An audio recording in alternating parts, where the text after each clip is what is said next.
நமஸ்காரம். உங்கள் அன்பிற்கும் அபிமானத்திற்கும் வித்யாபுத்திரன் விஜயராஜா குளத்தூர்லேருந்து பேசுகிறேன். இது அக்ஷர சக்தி பீடத்தில் நம்ம 19வது சக்தி பீடத்தை பார்க்க போகிறோம் இன்றைக்கி.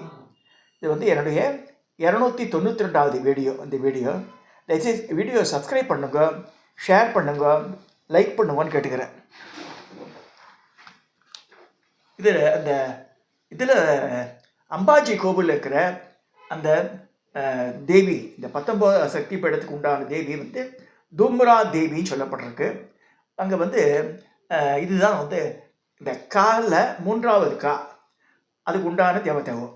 4 திருமுகங்கள், பின்பக்கத்து ஒரு முகம் இருக்குது, காமிக்க முடியாது. இல்லை, 4 திருமுகங்கள், கைகள் 8 கைகள். 8 கையில் என்ன இருக்குன்னு சூலம் இருக்குது, இது அக்ஷமாலை இருக்குது, அப்புறமா இன்னொரு ஆயுதம் போட்டிருக்காள, அதாவது சூலம், அக்ஷமாலை, சூகம்னு ஒரு ஆயுதம் சொல்லிருக்கு.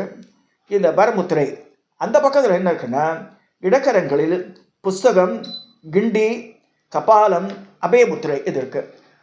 இடக்கால தங்கோட்டு வடக்கால படிச்சுட்டு இருக்க அம்பாள் சிம்ம வாகனம் உட்காந்துருக்கான் இருக்கு. தாமிர வர்ணத்தில் இருக்காவோ, தாமிர காப்பர் கலரில் இருக்கா அம்பாள். ககாரோ தேவி சாரங்கி ஸ்மிருதி பஞ்சாந்த கோபீஷ என்று இந்த தேவியை மந்திராபிதானம் வர்ணிக்கிறது. அதாவது சாக்தத்தில் ஸ்மிருதி கலையாக, சைவத்தில் பாஞ்சாந்தனாக, வைணவத்தில் சாரங்கியாக திகழ்கிறாளாம். மேறு தந்தத்தில் இந்த பீடம் பற்றி சற்று விரிவாக காண்கிறோம். ககார அக்ஷர பீடத்தில் அந்த தேவியை தரிசிப்பதாலே எல்லா சித்திகளும் சுலபமாக அடைய முடியும். அங்கு அக்னி பகவான் ஜுவாலையோடு தபஸ் செய்து தேவமுகன் என்று பெயர் பெற்றான். இந்த பீடத்துக்கு சமீபத்தில் இருக்கும் உபபீடத்தை ஜுவாலாமுகி, இந்த ஜுவாலாமுகி என்ற பீடம் இதுவாக சொல்லிருக்கு. புராணத்திலும் சரி, ஔரங்கசீப் ஆட்சியிலெலாம் கூட இப்போ ஜுவாலாமுகி பீடத்தை வந்திருக்கு. அது எப்போ பார்த்தாலும் தீஜாலம் வந்துகிட்டே இருக்கும் அங்கே இந்த பூமியிலேருந்து. என்ன பண்ணுறார் ஔரங்கசீப், இது மாதிரி வரன்னு சொல்லிட்டு ஒரு வானலியாட்டம் ஒரு இது தங்கத்தில் பண்ணி அவள் கொடையாட்டம் வச்சுருந்தா அந்த அம்பாளுக்கு. அது தூக்கி அப்படியே மூடிட்டான் அந்த அக்னி அணையணுண்டு. அது காப்பராட்டம் ஆகிடுச்சு, அந்த மேலே போட்ட அந்த பாலினியாட்டம் போட்டது மூடி. ஆனால் அணையவே இல்லை, தீ அணையவே இல்லை. இது மூடுறான் அது மூடுறான், அது மட்டும் எரிஞ்சிட்டே இருக்குது. பூமியில் இயற்கையாகவே ஜுவாலை வருது. ஜுவாலை தான் அங்கே அம்பாள். அது உபபீடமாக இருக்குன்னு சொல்லப்படுறது. ஸோ மந்திர சித்திக்கான புரச்சரணம் செய்யும்போது ஜபம், ஹோமம், தர்ப்பணம், பிராமண பூஜம் என்று அங்கங்களை செய்ய வேண்டுமா? இந்த அங்கங்களை கூறிய ஹோமத்தை அதற்குரிய திரவியத்துடன் ஜுவாலாமுகி என்னும் ஹோமகுண்டத்தில் அர்ப்பணம் செய்தால் மந்திர சித்தி விரைவில் ஏற்படும் என்று சொல்கிறார். ககார் எடுத்து பிறந்த இடத்தில் தான் அன்னை சதிதேவியின் மார்பு விழுந்த ஒரு மகா சக்தி பீடமாக மாறியுள்ளது. இந்த பீடத்தை அலங்கரிப்பவளின் திருநாமம் ஜெயதுர்கா, அது வேறு சொல்கிறார். இந்த தொலைத்து காலபைரவர் வைத்தியநாதர், இது என்ன இப்படி இருக்கேன்னு சந்தேகம் வரும். ஆக்சுவலாக ஜார்க்கண்ட் மாநிலத்தில், ஜார்க்கண்டில் இருக்குது இந்த இடம் தேவுகர், அதான் வைத்தியநாத். தேவுகரில் அங்கேயும் வித்தியாசமான கோட்பாடுகள் இருக்குது. சுவாமி பேர் வைத்தியநாதர், அம்பாள் பேர் ஆரோக்கியான்னு சொல்லியிருக்கு, இல்லைன்னா ஜெயதுர்கான்னு சொல்லியிருக்கு அவளுக்கு. ஸோ ஒரே இடத்துல அந்த பீடம் இருக்குது, அம்பாளுடைய சக்தி பீடம் அமைஞ்சுள்ளது. ஈஸ்வரன் ஜோதிர்லிங்கமும் இருக்குது. அது மாதிரி இருக்குது. Very rare combination. அது சக்தி பீடம் அதான், ஜோதிர்லிங்கமும் அதான். வைத்தியநாத கஷேத்திரம் இந்த பெயரத்தை கேட்டவுடன் நம்மவர்களுக்கு புள்ளிருக்கு வேலூரில் வைத்தீஸ்வரன் கோவில் தான் ஞாபகம் வரும் போட்டிருக்கார். ஏன்னா இதில் ஒன்று ஆல்ரெடி நம்ம பார்த்துருக்கோம். அதை ஜோதிர்லிங்கத்தில் இதில் வைத்தீஸ்வரன் கோவில் அப்படின்னா மாவிளக்கு போன்று, அதே மாதிரி அங்கே உண்டு. வைத்தீஸ்வரன் கோவில் மொட்டை அடிப்பா, அங்கேயும் மொட்டை அடிப்பா. மிச்ச இடத்துல மொட்டை அடிக்கிறதுலாம் பழக்கம் கிடையாது. மிச்ச இதில் ஜோதிர்லிங்கத்தில் அந்த பழக்கம் இல்லை.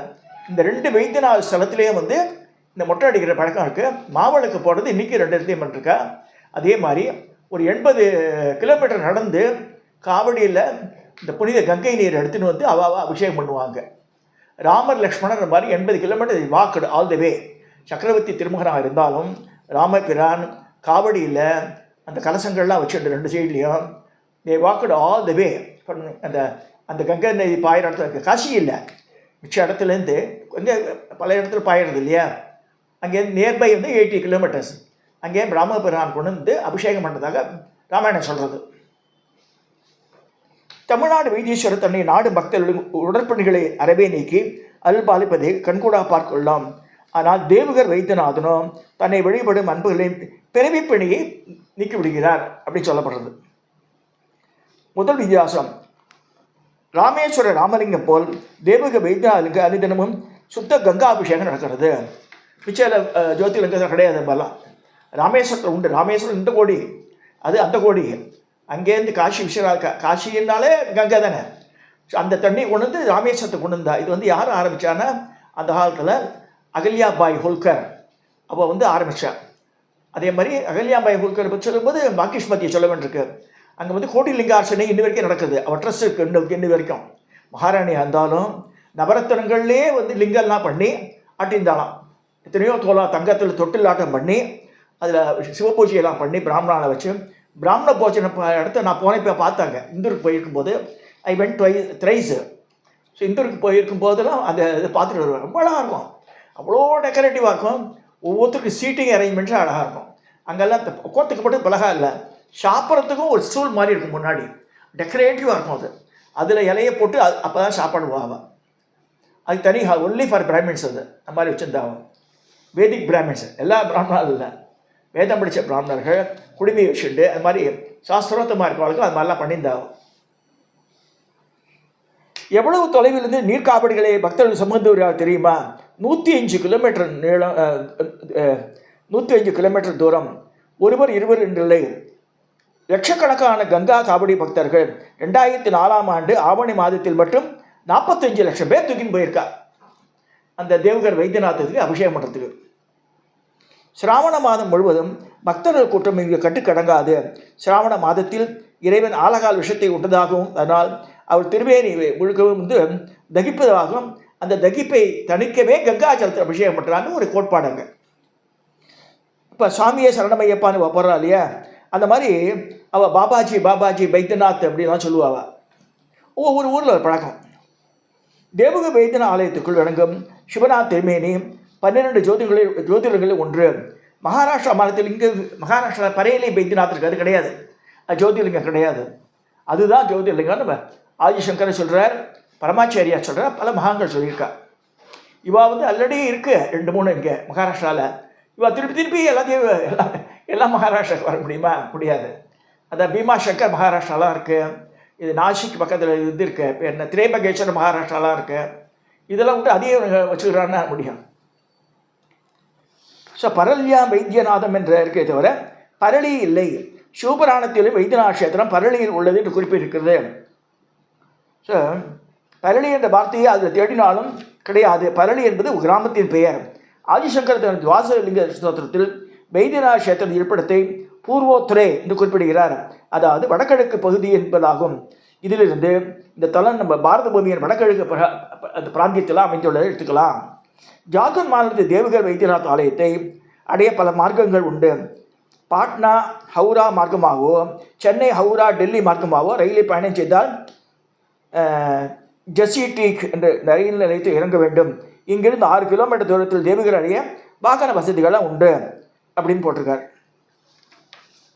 ஸோ தாட்சாயினின் இருதயம் விழுந்ததாலே இந்த தலத்தை ஹர்தபீடம் சொல்கிறார். தேவி பாகவதம் சொல்கிறது அப்படின்ற. பின்பு தான் இவ்விடம் வைத்தியநாத முன்னாடி அம்பாளுடைய இதுக்காக தான் ஃபேமஸ் ஆச்சு, இந்த ஹிருதய பீடமாக ஆச்சது. அப்புறமா தான் ஜோதிர்லிங்கமாக வச்சு சொல்லப்படுறது. பின்பு தான் இவ்விடம் வைத்தியநாத கஷேத்திரமாயிற்று. தாழம்பூ வனம் ராவண் கண்டு அழைக்கப்படும் ஹர்தபீடத்திலேயே அன்னையின் சிதைந்த உடலுக்கு திருமால் உதவியுடன் சிதை அடுக்கி சிவனாரே தகனம் செய்தார். அந்த உடலுக்கு தகனம் அங்கே ஆச்சுன்னா இங்கே இடத்துல தான் ஆச்சுன்னு சொல்லப்படுது. அன்னையின் சிதை அடைந்த புனித இடத்தையே சிவபுராணம் வைத்தியநாதம் சிதாபூரமௌ என்று உரைக்கின்றது. இதே ஆதிசங்கரர் தன் துதியில் பரல்யால்னா சுடுகாடுன்னு அர்த்தம் என்பதை சொல்கிறார். சிவபுராணம் ஆதிசங்கர காஞ்சி பரமாச்சாரியார் வாயிலாக புகழப்படும் தேவகர் வைத்தியநாதமே ஜோதிர்லிங்கம் என்று முடிவாக தெரிகிறதுன்னு சொல்லிட்டார். சக்தியின் பிரிவால் சோர்வடைந்த சங்கரன் அந்த நடுக்காட்டிலேயே தனது பூதங்களோடு தங்கிவிட்டதால் அவ்விடம் ருத்ரபூமி என்ற பெயர் பெற்றது. தேவகர் வைத்தியநாத் ஆலயம் ஒரு உயர்ந்த மேட்டில் இருப்பதால் 4 பட்டைகள் கொண்ட கோபுரம் தான் எல்லாம் ஒவ்வொரு இப்படி இருக்கும், கொடு கூட இருக்கும். அந்த மாதிரி எங்கே பார்க்கலான்னா இங்கே வந்தவாசிக்கு போகிற வழியில் இவர் ஹரிதாஸ்கிரி கட்டிருக்கார், பாண்டுரங்கன் கோவில். அந்த அதே மாதிரி மாடலில் இருக்கும். அது தென்னாங்கூர். இதில் நுழைந்து சென்றால் இடப்புறம் தன்னிடம் ஆழ்ந்த அகற்ற கிணத்தை சந்திரகூப் என்று அழைக்கின்றனர். பத்ம புராணம் விவரிக்கும் இந்த கிணற்றின் நீரை பக்தர்கள் பகவானுக்கு அபிஷேகம் செய்கிறார்கள். இருதயம் விழுந்த இடமான ஹர்தபீடம் இந்த கோவிலின் பிரகாரத்தில் உள்ளது. இறைவன் கருவறைக்கு மேலே உள்ள கோபுரத்தில் கலசத்தில் அடியிலிருந்து இறைவி கருவறை வரைக்கும் கோபுர கலசம் சிவப்பு பட்டு எல்லாம் அப்படி கனெக்ட் பண்ணுவார் 2 கலசத்தையும். அது பார்க்கலாம். நிறையா குட்டி குட்டி கோபுரம் அந்த கோபுரம் சுற்றி இருக்குது, சுற்றி இந்த காம்பவுண்டு. அதையும் சொல்லணும். இங்கே அம்பாளை வந்து என்ன சொல்கிற, ஜெயதுர்கான்னு சொல்கிற. ஆரோக்கியான்னு இன்னொரு பேர் அவளுக்கு இருக்குது. ஆவுட அங்கே என்ன இன்னொரு விஷயம் என்ன, நம்ம ஊராட்டம் இந்த பிரம்ம பாகம் விஷ்ணு பாகம் ருத்ர பாகம் கிடையாது. ஆவுடையார தரையோட தரையாக தான் இருக்கும். ஒரு மேக்ஸிமம் ஒரு 3 இன்ச்சஸ் உள்ள தான் இருக்கும். அது அதில் வந்து சுற்றி ஒரு அது இது இந்த கோமுகத்தை தாண்டக்கூடாது. அங்கே அது வந்து பசுஹத்திக்கு சமானம், கோஹத்திக்கு சமானம் சொல்லிடுறாவ. But you are allowed inside. கருவறையில் போய் நம்ம அபிஷேகம்லாம் பண்ணலாம். அந்த இடத்துக்கு வரும்போது அப்படி கை காமிச்சிடுவாங்க, தாண்டி வரக்கூடாது, சுற்றக்கூடாது உள்ள. இப்போ ராவணன் வந்து இங்கே வந்து இது பண்ணி முன்னாடி பார்த்துருக்கோம் நம்ம. ராவணன் கையிலே மலையில் பலகாலம் அச்சித்து பயன்பெறாத ராவணன் இமாலயத்தின் தென்புறத்தில் பெரிய குன்றம் உண்டாக்கி தன் தலைகளை ஒன்றாக அறுத்து இது பண்ணும்போது 10ஆவது விட்டும்போது ஈஸ்வரன் தடுத்து அவனுக்கு எல்லாம் அனுகிரகம் பண்ணுறாரு. பட் அவன் ஆசை என்ன, பேராசை. பரமேஸ்வரனை கைலாயோட அங்கே லங்கை கழிச்சு போடணுன்றான். அப்போ சொல்கிறார், ஆத்மலிங்கத்தை கொடுத்து அனுப்புகிறார். அந்த ஆத்மலிங்கத்தை தான் பிரதிஷ்டை பண்ணிடுறான். இங்கே ஆயிடுறது. ஆத்மலிங்கம் எத்தும்போது அவனுக்கு இயற்கை உபாதி வரும்போது அப்போ வந்து பக்கத்தில் இருக்க தென்படுற பிராமண செல்வனுக்கு கொடுத்து கொஞ்சம் வச்சுட்டு நான் போயிட்டு வரேன்றான். அதுக்குள்ளே வந்து அவள் டிலே ஆக டக்குன்னு வச்சிடுறாங்க. அது பூமியில் ஊருடி போயிடுறது. சிவனார் கொடுத்து அந்த ஆத்மலிங்கம் வைத்தியநாத கஷேத்திரத்தில் வந்து உள்ளே போயிடுதுன்னு சொல்லப்படுறது. மலையடி வாரம் அடைந்த இப்போ வந்து நாரதர் வந்து திருப்பி வந்து சொல்கிறார், உன்னை ஏமாற்றிட்டார் ஈஸ்வரன், நீ வந்து கையிலே மேலே அசைச்சு பாருன்னு சொல்லும்போது நாரதர் பண்ண கலகத்தினால அவன் அசைக்கிறான். அவன் கட்டப்பட அமுத்துறார், அடியில் மாட்டின்றான்.